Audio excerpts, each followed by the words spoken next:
CAA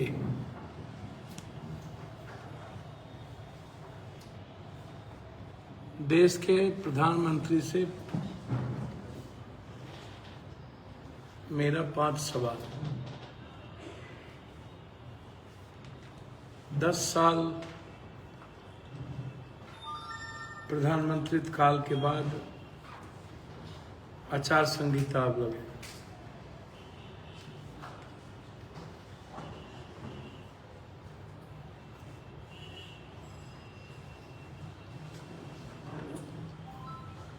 आप काला धन ला रहे थे स्विस बैंक से, 15 लाख रुपया गरीब को दे रहे थे।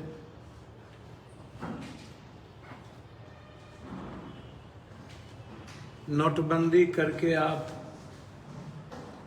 गरीबों के मन में या झूठ आश्वासन दिया कि सब अमीर हो जाएंगे, और गरीब लोगों को लगा कि अब अमीर लोगों पर नकेल कसी चली जाएगी, हम अमीर हो जाएंगे, मेरा पैसा कोई नहीं लेगा।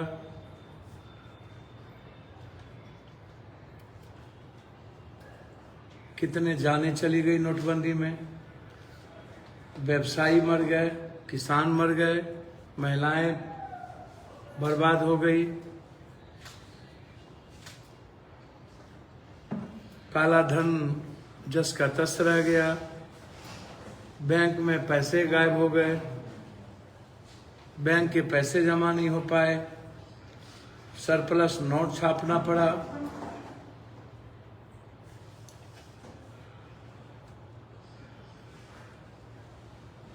बेरोजगारी के लिए आपने 2 करोड़ की घोषणा की, 2 लाख भी आपने बैंकिंग रोजगार नहीं दिया। 5,000 की लास्ट में घोषणा की, रेलवे की वैकेंसी बंद हो गई। आपने आर्मी में के सम्मान को खत्म कर दिया अग्निवीर से।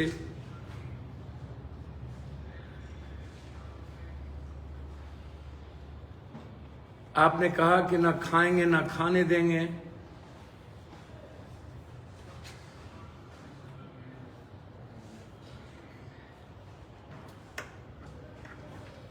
इतने सारे दर्द के बाद किसान 900 मारे गए आप ही के रीजन में। MSP आप लागू नहीं कर पाए। आखिर मिनिमम सपोर्ट प्राइस को रोक कर किसको आप बेनिफिट दे रहे? तो इन सवालों के बीच स्विस बैंक से पैसा लाने वाला 56 इंच का प्रधानमंत्री जी, आप SBI के पैसे का भी आप जवाब नहीं दे पाए। सर्वोच्च न्यायालय के 26 दिनों के आदेश के बाद आपने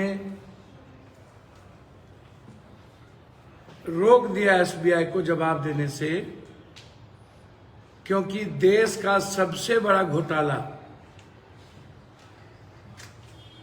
चुनावी बांड घोटाला है।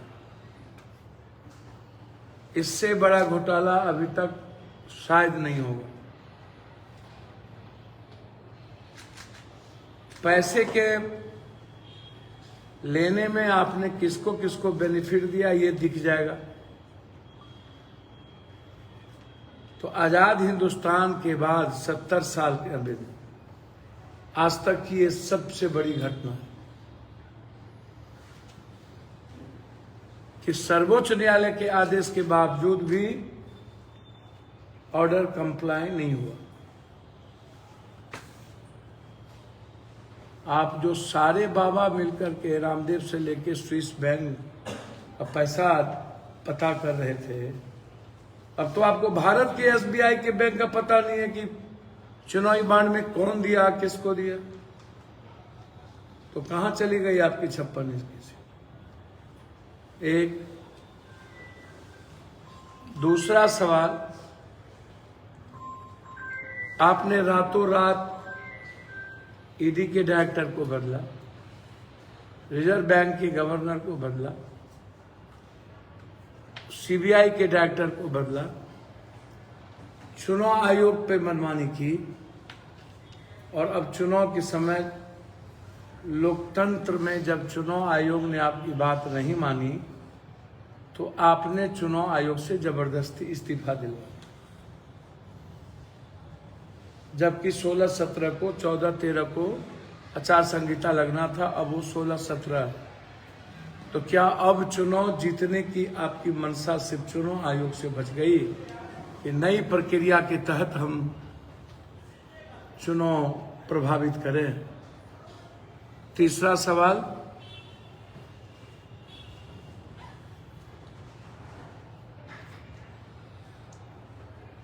जो लगातार आप कभी राम मंदिर का इस्तेमाल आपने प्रयास किया करने का। राम मंदिर आस्था और मेरी जिंदगी से जुड़ा सवाल है। राम मेरे भगवान हैं और राजनीति से जुड़ा सवाल नहीं था। राम मंदिर की स्थापना ही हमारे वेद चारों, शंकराचार्य ने इसका विरोध किया और हमारे वेद के विपरीत हमारी जो पौराणिक परंपरा थी उससे विपरीत उसके लेफ्ट साइड में पत्नी बैठती है, महिलाएं होती हैं, उसका कोई भक्त होता है। हमारी सनातनी जो संस्कृति थी उसको आपने खत्म किया। तुम सोचा कि हम राम मंदिर के नाम पर फिर से एक बार नैया बेतरनी पार कर सकते। जब पूरे देश के लोगों ने राम को अपनी आस्था से अलावे कुछ नहीं देखा, राजनीति से नहीं जोड़ी, 3% लोगों ने भी इसको राजनीति से नहीं जोड़ा, तब आपकी 56 और 57 इंच की सीना कहाँ चली गई? कि आप कहते हैं कि मेरी 58 इंच की सीना, 56 इंच की सीना। तो हम नरेंद्र मोदी जी से जानना चाहें, बीजेपी को जिन जिन लोगों ने मजबूत किया, आप उन लोगों को अपमानित किया। सबसे पहले बाला साहब ठाकरे, जिसने बीजेपी को मजबूत किया, आपने उसको लात मार के निकाल दिया। पहला उद्धव, उनके परिवार को, उद्धव जी को। दूसरा सबसे बड़ा सवाल, अडवाणी जी और अटल जी के सम्मान को आपने खत्म कर दिया और अडवाणी जी को आपने कहीं का नहीं रहने दिया, बेचारा बना दिया। तीसरा, चाहे वो उमा भारती हो, चाहे अरुण जेटली हो, चाहे सुषमा स्वराज हो, चाहे रितंबरा हो, चाहे वो हिमाचल के पूर्व मुख्यमंत्री जी हो, चाहे वो वसुंधरा राजे सिंधिया हो, चाहे शिवराज चौहान हो, चाहे नितिन गडकरी हो, जिन जिन लोगों ने, चाहे गोविंदाचार्य हो, चाहे संजय हो, जिन जिन लोगों ने बीजेपी का निर्माण किया, बीजेपी को मजबूत किया, उनको आपने अपमानित करके आप और अमित शाह जी दोनों आदमी सेफ जोन में जाने के लिए आप कर ली। और जब बीजेपी के पास एक आदमी नहीं था तो सारे कांग्रेसी को बीजेपी में आप एक तरफ कांग्रेसी को गाली भी देते हैं, एक तरफ कांग्रेसी नेतृत्व को आप गाली भी देते हैं, दूसरी तरफ कांग्रेस मुक्त भारत बनाने की कल्पना करते हैं। और पूरा बीजेपी कांग्रेस, असम का मुख्यमंत्री कांग्रेसी, कर्नाटक को तोड़ के आपने सरकार बनाया कांग्रेसी, मध्य प्रदेश को तोड़ के आपने सरकार बनाया कांग्रेसी, सिंधिया कांग्रेसी, अशोक चौहान कांग्रेसी, राजस्थान में आपने कांग्रेस को तोड़ करके लाया वो कांग्रेसी। आप कहीं भी उठा करके देख लो, आपको अभी भी जो आस्था और भरोसा है, पुराने लोगों को आपने खत्म कर दी, मजबूत बीजेपी और के लोगों को आपने मिटा दिया और कांग्रेस के नेतृत्व के भरोसे आप बीजेपी को, अमित शाह जी अपनी सरकार आप चलाने लगे। अब मैं आपसे पूछ रहा हूं, चाहे वो गुलाम नबी आजाद ही क्यों न हो, आपने कांग्रेसियों का सहारा लिया कौन सा 56 इंच की सीना है आपकी, गाली भी देते हैं, लेते हैं। उसके बाद आप जरा हमको ये बताइए, जो सबसे ज्यादा गाली आपको दी गुजरात में, जहां आपका घर है, पट्टेदार, क्या ना, हार्दिक पटेल, आपने उसको लिया। नीतीश कुमार को आपने सबसे ज्यादा गाली दी कि ये देश का शर्म झुका दिया इसने, और इतना ही गाली नहीं दी कि ये जात पात करता है, जाति जनगणना में ये दलित विरोधी है, मांझी और चिराग को बेइज्जत करता है। आपने सारी गालियों देने के बाद आपके बीजेपी ने कहा ये सेंसलेस हो चुका है, इसको सुई पड़ता है। अब आप टीवी पर सब कुछ देखिएगा, खाली मुंह से नहीं देखिएगा। इतनी गाली देने के बाद आपको राम पर भरोसा नहीं रहा, आपको दल पर भरोसा नहीं रहा, तो आप कांग्रेस, फिर आप नीतीश कुमार जी का पैर पकड़ ले। आप जैसे ही रामविलास जी मरे, वैसे ही आपने रामविलास जी के दल को दो भाग कर दिया, तोड़ दिया, और चिराग पासवान को आपने घर से बाहर फेंक दिया। अंबेडकर और रामविलास जी की मूर्ति को आपने पैर से रौंद दी। तो फिर आप थूक फेंके हुए थाली को कैसे चाट रहे हैं? दूसरी चीज कि आपने प्रजापति, जो आपको इतना गाली दिया, उसको मंत्रिमंडल में आप ले लिए। आप अनुप्रिया पटेल को आपने जबरदस्ती इतना पहले निकाला, फिर आपने ले लिया। आप उपेंद्र कुशवाहा को निकाले, ले लिए। आप सहनी के चारों एमएलए को, तीनों एमएलए को आप अपने पार्टी में तोड़ के ज्वाइन कर लिए, मंत्रिमंडल से निकाल दिए, फिर आप लेने की बात कर रहे हैं। आप उपेंद्र कुशवाहा को पहले मंत्रिमंडल से निकाले, फिर आप लेने। जब आपको क्या किसी चीज पर भरोसा नहीं है? आपकी 56, मैंने इतना कमजोर और इतना कायर प्रधानमंत्री और इतना डरपोक प्रधानमंत्री जिंदगी में, इस सियासत और सत्ता के लिए इस संविधान को खत्म करने की कोशिश की गई, चुनाव आयोग की मर्यादा को मिटा दिया, ईडी को मिटा दिया, सीबीआई को मिटा दिया। इन्होंने सभी तरह के हथकंडे अपनाए, और उसके बाद हम जानना चाहेंगे पीएम साहब आपसे, आप 400 पार यदि करते हैं तो आप जरा पप्पू यादव को देश जानना चाहता है कि आपका पागलपन इतना हाय तौबा क्यों मच रही है, आप इतना बाप बाप क्यों कर रहे हैं कि आप थूक फेंके हुए थाली को चाट रहे हैं। आप सबको आप एक एक करके पैर पकड़ पकड़ के, नीतीश कुमार जी को इतने गाली देने के बाद और दल तोड़ देने के बाद, सबका दल आपने तोड़ा है। और उसके बाद अब तो मात्र हमको लगता है बीजेपी का कांग्रेस से गठबंधन बाकी रह गया। अब कांग्रेस से भी वो पैर पकड़ के गठबंधन कर ही ले तो ज्यादा अच्छा है पीएम बनने के लिए। हिंदुस्तान में कभी भी मैंने इतना उतावलापन पीएम बनने के लिए लोगों को नहीं देखा कि पहले सबको लात मारो, गाली दो, पहले निकालो, बेइज्जत करो, बाबा साहब अंबेडकर की मूर्ति को रौंद दो, घर से निकाल दो, बेइज्जत कर दो। तो कौन सा बहादुर है आप? आपको एसबीआई का पैसा देने की हिम्मत नहीं, जब किसके पैसे आए हिम्मत नहीं। आपको बिना चुनाव आयोग का चुनाव लड़ने की हिम्मत नहीं, बिना ईडी सीबीआई को आपको हिम्मत नहीं। तो आप लोकतंत्र में आपको कोई हिम्मत है ही नहीं, और जो आपने वादा किया वो आपने पूरा नहीं किया। तो 10 साल के बाद आपको सीएए, जो पहले से कानून है हिंदुस्तान में, पप्पू यादव एक कलेक्टर यहां सामने बैठा है, हमारे पास 3 आदमी ने एप्लीकेशन दिया, उस 3 में जो जायज होगा हम उसी को ना फाइनल करेंगे। हमारा जो संविधान कहता है अफगानिस्तान, बांग्लादेश, श्रीलंका से जो लोग 6 साल तक रहेंगे और उसके बाद हमारी क्लोजर 12 एंड 18 क्लोजर को जो पास करेगा हम उसको मान्यता दे सकते हैं तब जब मेरा विवेक कहता है। तो ये तो पहले से है। जब आपको लगा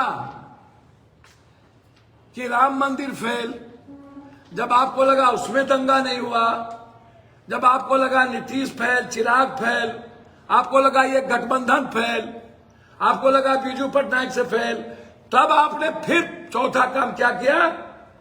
आरक्षण कहां से आई? कर्पूरी की मां भी आई, जिसने जनसंघ ने कर्पूरी जी को खत्म किया, उसको भारत रत्न अंतिम में याद आई। जिस जाट गैर जाट की राजनीति आप हरियाणा में किए और कर रहे हैं जाट को खत्म करने के लिए, और किसान आंदोलन में सबसे ज्यादा सिख के बाद जाट को मारे, आपको अंतिम में सतपाल मलिक को मारे, आपको चौधरी चरण सिंह याद आ गया। किस किस का सहारा लेंगे? नरेंद्र मोदी जी, क्या हो गया 56 इंच की सीना? क्यों पैर पकड़ रहे हैं? 400 पार है तो हिम्मत क्यों नहीं होती चुनाव लड़ने की? और लास्ट में आपको क्या जरूरत पड़ी? रमजान के वक्त जब देश पवित्र पर्व की ओर जा रहा था, और उस दिन जिस दिन चुनावी बॉन्ड को लेकर के सुप्रीम कोर्ट ने एसबीआई को आदेश दिया कि आप 24 घंटे के अंदर चुनाव आयोग को दें और उसके बाद इसको तुरंत चुनाव आयोग का पंजीकरण किया जाए, ऐसे समय में आपकी हिटलर शाही की तंगी ने चुनाव आयोग को जबरदस्ती इस्तीफा दिलवा दिया। इसकी जांच हो, सर्वोच्च न्यायालय करे, इसके पीछे कौन लोग हैं। सर्वोच्च न्यायालय को जांच करनी चाहिए कि कौन कौन लोग किन कारणों से चुनाव में इनको पैसा दिया है पार्टी को। नहीं खाएंगे ना खाने देंगे। एसबीआई का औकात नहीं, स्विस बैंक का औकात हो गया। बारे बार तो सीएए या सिर्फ ध्रुवीकरण के लिए कि हिंदू मुसलमान ये नहीं करा पाए राम मंदिर से लेके अभी तक अयोध्या के निर्माण तक, तो इनको लगा कि अंतिम एक गेम और खेला जाए, जिसमें इन्होंने सीएए में कहीं भी देश के असम और बंगाल को छोड़कर, असम और बंगाल को छोड़कर कहीं भी ऐसी परिस्थिति है? नरेंद्र मोदी जी, ये सीएए संविधान के मुताबिक पहले से लागू है कि हमें नागरिकता देनी है या नहीं देनी है, वो आपकी सरकार थी, आप पर निर्भर था। लेकिन चुनाव के समय आपने बाइफर्केशन करने के लिए कि हम इसी मुद्दों को सामने में ला करके कि हम दंगा करा करके चुनाव में जाएं, तो ये चुनावी बांध से मुख्य मुद्दा भटकाने के लिए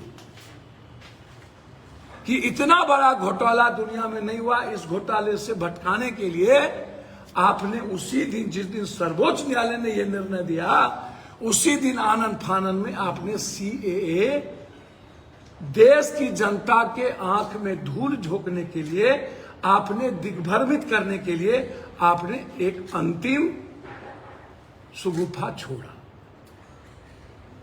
जिससे आपने पोलराइजेशन करवाने का अथक प्रयास किया। यह भी देश के सनातनी हिंदू और अल्पसंख्यक लोगों ने खारिज कर दी। लोग अपने घर में आराम से बैठे। यह आपकी राजनीतिक हथकंडा थी, यह आपका धूल झोंकने का हथकंडा था और ध्रुवीकरण करने की एक अंतिम आपके पास उपाय थे। इसीलिए आपने देश की जनता को जबरदस्ती दिग्भ्रमित करने की, विकास नहीं किए, आपसे पूछता और आप 200 से ज्यादा आपके पास सीट नहीं आ रहे हैं, या आपने देख लिया कि हम 200 सवा 200 से ज्यादा सीट लाने की हमारी औकात नहीं है। ये सर्वे 10 बार आ चुका, 133 नरेंद्र मोदी जी साउथ, कर्नाटक और महाराष्ट्र में ही आप मात्र 20 हार गए, तो 272 जीतिएगा, मात्र 20, छोड़ दीजिए और जगह, मात्र 20, जबकि वहां का सर्वे है 35 लूज कर रहे हैं कांग्रेस अति बीजेपी, कर्नाटक और महाराष्ट्र मिलकर। अब पंजाब हरियाणा वैसे गायब हो जाइएगा, दिल्ली, तो मात्र अंतिम सहारा इन्होंने ढूंढा सीएए को, दंगा करवाने की, नफरत पैदा करने, पोलराइजेशन के लिए। इसीलिए सीएए पर ना किसी को खुशी होना है, ना किसी को डरने की जरूरत है। ये अलग है कि संविधान में किसी भी जाति धर्म को आप भारत में अलग नहीं बाइफरकेट कर सकते। ये कानून इसकी इजाजत क्लोजर 1218 में नहीं देता है। ये आपने गलत किया है ये सीए को, या कह करके कि सिख, ईसाई, 4 ऐसी लोग जो वहां से आएंगे हम उसको नागरिकता दे देंगे, और मुसलमान वहां से आएंगे जो संविधान कहता है कोई भी धर्म, मजहब और कौम यदि 6 साल के बाद तक हमारे भारत में, हमारी भारत के संविधान के अनुरूप कार्य करता है, तो हम उसको भारत का नागरिकता दे सकते हैं। तो ये संविधान के विपरीत निर्णय था आपका, गलत आपने किया है, ये मैं जानता हूं। इसीलिए मैं आपसे यह कहना चाह रहा था कि ना डरने की जरूरत है, ना खुश होने की जरूरत है। ये संविधान विरोधी निर्णय है नरेंद्र मोदी जी का, जो सर्वोच्च न्यायालय में ये निर्णय नहीं ठहरेंगे। लोग गए हैं। धन्यवाद। कुछ पूछना है इसी पर? पाकिस्तान ने एक दरवाजा खोल दिया है भारतीय मुसलमानों के लिए, जो आना चाहते हैं उसे नागरिकता दिया। देखिए, टिट फॉर टैट, जैसे को तैसा। पाकिस्तान, अब वही इसको नहीं पता है, इनको पूछो।